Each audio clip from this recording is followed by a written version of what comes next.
Arrêtez tout. Vous avez ce bel arbre au milieu de votre jardin, et vous vous dites que l'espace juste en dessous est un gâchis total. Vous imaginez déjà de belles rangées de légumes profitant de cette ombre naturelle. C'est romantique, c'est écologique, et ça semble être une utilisation parfaite de l'espace. Mais attention, ce que vous vous apprêtez à faire pourrait transformer votre rêve de potager en un véritable cauchemar botanique. Il existe une guerre invisible sous la surface du sol, une bataille pour les nutriments, l'eau et la lumière où vos pauvres légumes n'ont aucune chance de gagner. Planter les mauvaises variétés sous un arbre, c'est comme envoyer un poids-plume sur un ring face à un champion du monde catégorie poids lourd. L'arbre gagnera toujours. Dans cette vidéo, nous allons lever le voile sur les secrets de la zone d'ombre et découvrir pourquoi ces 5 légumes spécifiques ne devraient absolument jamais être installés sous la canopée de vos géants verts. Si vous voulez sauver vos récoltes cette année et éviter de gaspiller votre énergie, écoutez attentivement ce qui suit. Commençons par comprendre la psychologie d'un arbre. Un arbre n'est pas juste un élément de décor passif, c'est un prédateur de ressources. Ses racines s'étendent bien au-delà de la ligne de goutte. Cette limite imaginaire tracée par le bord de son feuillage. Sous la terre, l'arbre a déployé un réseau complexe de racines aspirantes qui sont là pour une seule chose: pomper chaque goutte d'eau et chaque particule d'azote dès qu'elle touche le sol. Quand vous plantez un légume là, vous l'installez dans une zone de compétition extrême. Et ce n'est pas tout. Certains arbres pratiquent ce qu'on appelle l'allélopathie. C'est une forme de guerre chimique. Ils sécrètent des substances par leurs racines pour empêcher les autres plantes de pousser autour d'eux. Le noyer noir est le roi de cette discipline. Mais beaucoup d'autres arbres ont leur propre méthode pour garder leur territoire exclusif. Le premier légume sur notre liste noire, et c'est sans doute le plus tentant pour beaucoup de jardiniers débutants, c'est la tomate. On se dit souvent que la tomate craint les fortes chaleurs et que l'ombre légère d'un arbre serait parfaite pour elle. Erreur fatale. La tomate est une créature de lumière. Elle a besoin d'un minimum de 6 à 8 heures de soleil direct pour transformer l'énergie solaire en sucre. Sous un arbre, votre tomate va s'étioler. Elle va pousser tout en hauteur, devenant fine et fragile, cherchant désespérément un rayon de soleil qu'elle ne trouvera jamais. Le résultat ? Des plants chétifs, une sensibilité accrue aux maladies comme le mildiou à cause du manque de circulation d'air sous les branches, et surtout des fruits sans saveur, petits et rares. Mais le pire secret, c'est la concurrence hydrique. La tomate a besoin d'un arrosage régulier et profond. L'arbre, avec ses racines puissantes, va littéralement voler l'eau de vos tomates avant même qu'elles n'atteignent leurs racines. Vous aurez beau arroser tous les jours, vos tomates mourront de soif pendant que l'arbre, lui, se portera à merveille. Passons au deuxième coupable, ou plutôt à la deuxième victime, la pomme de terre. Planter des pommes de terre sous un arbre semble pratique, car elles poussent sous terre, n'est-ce pas? On pense qu'elles sont protégées, mais la réalité est brutale. Le développement d'un tubercule demande une énergie colossale que seule une photosynthèse intense peut fournir. De plus, la terre sous un arbre est souvent compacte et truffée de racines ligneuses. Pour que vos pommes de terre grossissent, elles ont besoin d'un sol meuble et riche. Sous un arbre, elles vont devoir se battre contre le réseau racinaire de leurs grands voisins. Chaque fois que vous essaierez d'ameublir le sol pour vos tubercules, vous risquez d'endommager les racines nourricières de l'arbre, ce qui le stressera. En retour, l'arbre réagira en produisant encore plus de racines dans cette zone fraîchement travaillée. C'est un cercle vicieux.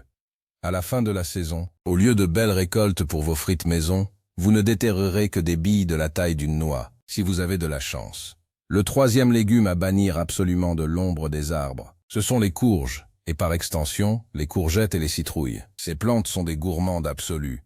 Elles dévorent les nutriments du sol à une vitesse incroyable. Or, la zone située sous un arbre est souvent la plus pauvre du jardin, car l'arbre a déjà tout pris pendant des décennies. Les courges ont également besoin d'un espace foliaire immense pour capter la lumière. Sous les branches, l'humidité stagne. C'est un paradis pour l'oïdium, cette fine poussière blanche qui recouvre les feuilles et finit par affaiblir totalement la plante. De plus, les fleurs de courge ont besoin d'être pollinisées par des insectes qui aiment le soleil et les zones dégagées. Les abeilles et les bourdons fréquentent moins les zones sombres et confinées sous les feuillages denses. Pas de pollinisation, pas de fruits, vous vous retrouverez avec de grandes feuilles molles et aucune courgette à mettre dans votre assiette. En quatrième position, nous avons un favori des jardins printaniers, le petit pois. Les pois détestent la chaleur, alors l'ombre semble être une bonne idée, n'est-ce pas? Non, pas celle-là.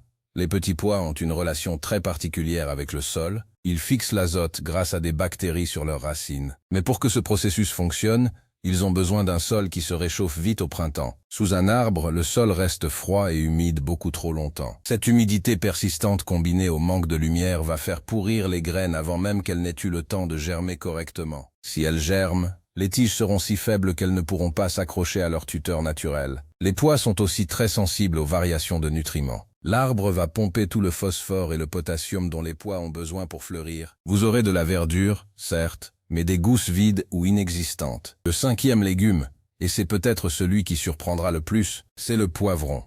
Comme son cousin le piment, le poivron est un amoureux inconditionnel de la chaleur tropicale et du plein soleil. Planter un poivron sous un arbre, c'est comme essayer de faire pousser un palmier au pôle Nord. Le poivron a besoin que le sol atteigne une certaine température pour simplement commencer à absorber les nutriments. L'ombre de l'arbre garde le sol trop frais. La plante restera dans un état de dormance végétative. Elle ne grandira pas, elle ne produira pas de fleurs, et elle finira par jaunir. Les poivrons ont aussi besoin d'une intensité lumineuse très élevée pour que leurs fruits puissent mûrir et changer de couleur. À l'ombre, même si vous obtenez un petit poivron vert, il ne deviendra jamais ce beau fruit rouge ou jaune sucré que vous espériez. Il restera amer et chétif. Maintenant, vous vous demandez sûrement, mais alors, que peut-on planter sous un arbre? Existe-t-il un secret pour utiliser cet espace? La réponse est oui, mais il faut changer de perspective. Au lieu de voir cela comme un prolongement de votre potager traditionnel, voyez cela comme une extension de la forêt. Les plantes qui réussissent sous les arbres sont celles qui, à l'état sauvage, poussent naturellement en sous-bois. On parle de légumes-feuilles comme certains types de laitues, d'épinards ou de roquettes, qui apprécient la fraîcheur et n'ont pas besoin de produire des fruits complexes. Les herbes aromatiques comme la menthe, le persil ou la ciboulette peuvent aussi s'en sortir, à condition que l'ombre ne soit pas totale.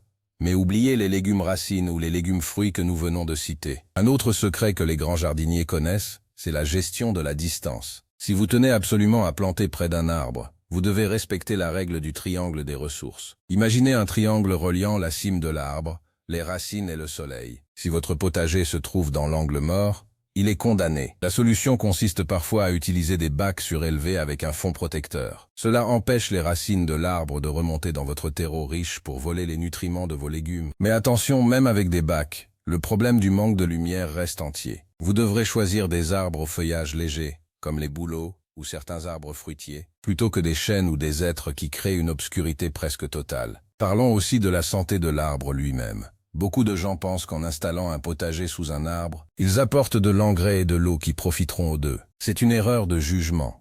Le fait de retourner le sol pour planter vos légumes détruit les mycorhizes, ces champignons symbiotiques qui vivent en partenariat avec les racines de l'arbre. Ces champignons sont les autoroutes de l'information et des nutriments pour la forêt. En les coupant avec votre bêche, vous affaiblissez les défenses naturelles de l'arbre contre les insectes et les maladies. De plus, l'apport excessif d'azote destiné aux légumes peut provoquer une poussée de croissance trop rapide chez l'arbre, rendant son bois fragile ou diminuant sa production de fruits s'il s'agit d'un fruitier. C'est un déséquilibre écologique que vous créez dans votre propre jardin sans le savoir. Il y a aussi une question de circulation d'air. Les arbres fonctionnent comme des barrières physiques. Sous leurs branches, l'air circule beaucoup moins bien. Pour des légumes comme les tomates ou les poivrons, qui sont très sensibles aux maladies fongiques, c'est une condamnation. L'humidité de la rosée matinale reste sur les feuilles pendant des heures, au lieu de s'évaporer rapidement avec les premiers rayons du soleil. C'est l'invitation parfaite pour toutes les moisissures du quartier. Un jardinier averti sait que le soleil n'est pas seulement une source d'énergie, c'est aussi le meilleur désinfectant naturel du jardin.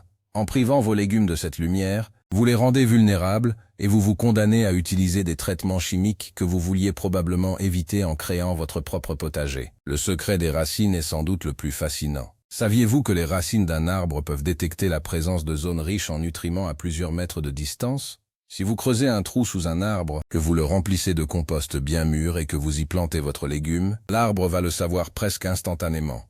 En quelques semaines, il va diriger une armée de radicelles vers cette source de nourriture facile. Vos légumes vont se retrouver littéralement étranglés sous terre par les racines de l'arbre qui vont coloniser votre espace de plantation. C'est une lutte déloyale. Vous nourrissez l'arbre avec l'engrais coûteux que vous aviez acheté pour vos tomates. Alors, quelle est la solution idéale pour un petit jardin avec beaucoup d'arbres? La segmentation. Il vaut mieux avoir un tout petit potager de 2 mètres carrés en plein soleil, loin des racines, qu'un immense jardin de 50 mètres carrés à l'ombre. Le rendement sera bien supérieur dans le petit espace ensoleillé. Apprenez à observer les zones d'ombre de votre jardin à différents moments de la journée et de l'année. L'ombre portée en juin n'est pas la même qu'en septembre. Un légume planté trop près d'un arbre au printemps peut sembler bien se porter, pour finir par s'étouffer en été lorsque le feuillage devient plus dense et que le soleil change d'angle. Un autre aspect souvent ignoré est le drainage. Le sol sous un arbre est souvent très sec en surface à cause de la canopée qui agit comme un parapluie, empêchant les petites pluies d'atteindre le sol.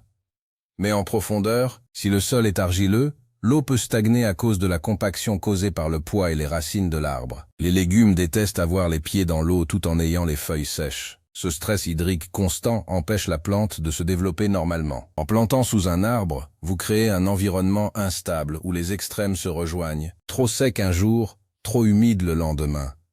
Si vous avez des arbres fruitiers, comme des pommiers ou des poiriers, vous pourriez être tenté de planter des légumes en dessous. C'est une pratique courante en permaculture appelée guilde. Mais attention, cela demande une connaissance pointue des associations de plantes. Toutes les plantes ne sont pas compatibles. Par exemple, planter des aliacées comme l'ail ou l'oignon sous un arbre fruitier peut aider à repousser certains insectes, car l'arbre ne craint pas la concurrence de ces petits bulbes. Mais si vous y mettez nos 5 légumes interdits, vous allez simplement réduire la récolte de fruits de l'arbre et ne rien obtenir en échange. L'arbre fruitier a besoin de toute son énergie pour fabriquer ses sucres et ses fruits. Ne lui imposez pas des voisins trop gourmands. Un secret pour reconnaître un bon emplacement est de regarder ce qui pousse naturellement. Si, sous votre arbre, il n'y a que de la mousse ou de la terre battue, c'est un signal d'alarme. Cela signifie que même les herbes sauvages les plus coriaces n'arrivent pas à s'y installer. Pourquoi vos légumes feraient-ils mieux? Si, en revanche, vous voyez des orties ou du lierre, cela indique une certaine richesse en azote et une humidité constante, ce qui pourrait convenir à des légumes feuilles, mais jamais à des légumes fruits qui exigent beaucoup plus d'énergie lumineuse. Le jardinage est une école de patience et d'observation.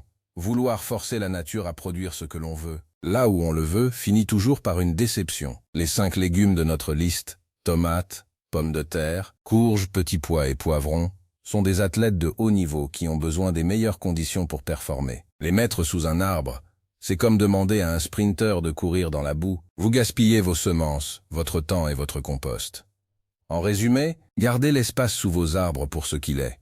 Un lieu de repos, de fraîcheur et éventuellement pour des fleurs d'ombre ou des arbustes de sous-bois comme les framboisiers sauvages ou les groseilliers qui supportent mieux la mi-ombre. Votre potager doit rester le roi du soleil. Donnez-lui l'espace dégagé qu'il mérite, loin de la concurrence acharnée des racines géantes.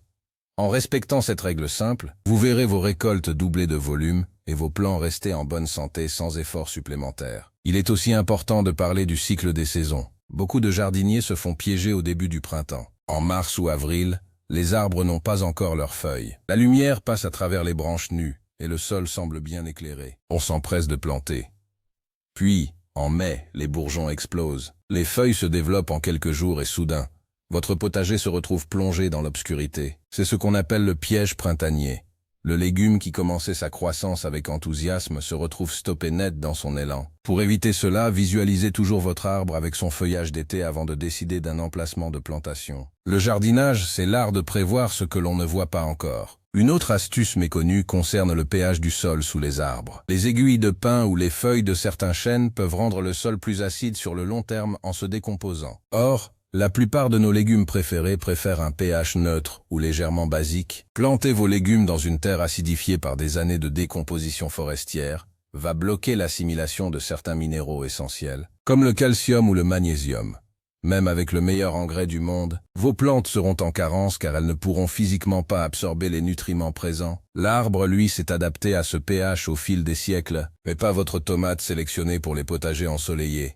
N'oublions pas les visiteurs indésirables. Les arbres sont des gratte-ciel pour la faune du jardin. Les oiseaux, les écureuils et de nombreux insectes vivent dans les branches. En installant votre buffet de légumes juste en dessous, vous facilitez la tâche à tous les gourmands du quartier. Les déjections d'oiseaux, bien que riches en azote, peuvent aussi apporter des graines de mauvaises herbes ou des maladies. De plus, les limaces adorent l'ombre et l'humidité constante qui règne sous la canopée. En plantant vos légumes là, vous les livrez sur un plateau d'argent à une armée de gastéropodes qui n'auront même pas besoin de traverser une zone ensoleillée et dangereuse pour les atteindre. Votre potager devient une cible facile. Le travail du sol est un autre point de friction majeur. Pour faire pousser de beaux légumes, on a souvent tendance à amender la terre, à y ajouter du terreau et à la béquiller régulièrement. Sous un arbre, ce travail répété est une agression. L'arbre possède ce qu'on appelle des racines de surface, très fines, qui sont responsables de la majeure partie de son absorption d'oxygène. En travaillant le sol à ses pieds, vous détruisez ses organes vitaux. Sur le long terme, cela peut même causer le déclin de l'arbre. Vous vous retrouvez avec des légumes qui ne poussent pas, et un arbre qui commence à dépérir. C'est le pire scénario possible pour un jardinier. Certains préconisent la plantation dans des sacs de culture ou des seaux posés sous l'arbre. C'est une alternative qui règle le problème des racines, mais pas celui de la lumière. De plus, les contenants sous un arbre s'assèchent à une vitesse fulgurante. Le feuillage de l'arbre crée un effet de pompe à air qui aspire l'humidité ambiante, et l'ombre ne suffit pas à compenser cette évaporation structurelle. Si vous optez pour cette solution, vous devrez installer un système d'arrosage automatique très performant, ce qui complique encore la gestion de votre jardin. Le choix des variétés est crucial au potager, mais aucune variété de tomates ou de poivrons n'est réellement adaptée à l'ombre. Le marketing des semenciers propose parfois des variétés dites de mi-ombre, mais cela signifie généralement qu'elles tolèrent 4 heures de soleil au lieu de 8, pas qu'elles peuvent pousser sous un chêne centenaire. Méfiez-vous des promesses trop belles sur les paquets de graines. La biologie végétale a des limites infranchissables. La photosynthèse est le carburant de la vie, et sans carburant, aucun moteur ne tourne, aussi performante que soit la graine. Comment transformer une zone d'ombre en un atout? Si vous avez de grands arbres, utilisez l'espace en dessous pour créer un jardin de texture. Des fougères, des hostas, des cœurs de Marie ou des hortensias transformeront ce gâchis d'espace en un havre de paix magnifique qui ne demandera presque aucun entretien. Pendant ce temps, déplacez vos légumes dans la zone la plus dégagée de votre terrain, quitte à ce qu'il soit au bord d'une allée ou devant votre maison. Un légume heureux est un légume qui reçoit du soleil du matin au soir. Ce que les professionnels du paysage ne vous disent pas toujours, c'est que l'ombre est l'un des matériaux les plus difficiles à gérer dans un jardin. Il est beaucoup plus facile de créer de l'ombre là où il y a du soleil, avec des voiles d'ombrage ou des pergolas, que d'apporter de la lumière là où il y a de l'ombre. Acceptez les contraintes de votre terrain au lieu de lutter contre elles. Vos arbres sont précieux pour le climat de votre jardin. Ils apportent une régulation thermique indispensable pendant les vagues de chaleur. Ne les voyez pas comme des obstacles à votre potager, mais comme des entités à part entière qui ont leurs propres exigences. Le jardinage moderne s'inspire souvent de la forêt, avec le concept de jardin-forêt. C'est une idée fantastique, mais elle repose sur une superposition de strates bien précises. Dans une forêt naturelle, les légumes que nous mangeons n'existent pas sous cette forme. Ils ont été créés par l'homme pour produire un maximum de biomasse en un minimum de temps dans des conditions optimales de plaine ensoleillée. Vouloir faire de la permaculture sauvage, en mettant des légumes domestiques sous des arbres sauvages, est une erreur d'interprétation. La nature ne fonctionne pas comme ça. Enfin, pensez à la récolte. Ramasser des légumes sous un arbre est souvent plus compliqué. Les branches basses vous gênent, vous risquez de marcher sur les racines sensibles, et les insectes piqueurs comme les moustiques adorent se cacher dans cet environnement calme et ombragé. Jardiner en plein soleil est peut-être plus fatigant physiquement, mais c'est l'assurance d'un milieu de travail plus sain pour vous et pour vos plantes. N'oubliez pas non plus l'aspect esthétique. Un plant de tomates qui s'étire vers la lumière sous un arbre ressemble à une liane désespérée. Ce n'est pas beau. Un potager devrait être une fierté visuelle. Des légumes sains, trapus, aux couleurs éclatantes, exposés au grand jour, contribuent à la beauté globale de votre jardin. Ne cachez pas vos échecs potentiels sous les branches, exposez vos succès à la lumière. En conclusion, si vous voulez vraiment réussir votre potager cette année, éloignez-vous des troncs. Prévoyez une zone tampon d'au moins 3 à 5 mètres entre la limite du feuillage de vos arbres et vos premières rangées de cultures. Vos tomates seront plus rouges, vos pommes de terre plus nombreuses, vos courges plus volumineuses, vos pois plus sucrés et vos poivrons plus forts. C'est le secret d'un jardin équilibré où chaque plante est à sa place, respectant la hiérarchie naturelle du vivant. Écoutez votre terre, observez le ciel, et laissez vos légumes briller sous le grand soleil. Votre potager vous le rendra au-delà de vos espérances, avec des paniers débordants de légumes sains et savoureux. Bon jardinage à tous, et rappelez-vous que dans le jardin, le soleil est l'or vert que personne ne peut remplacer.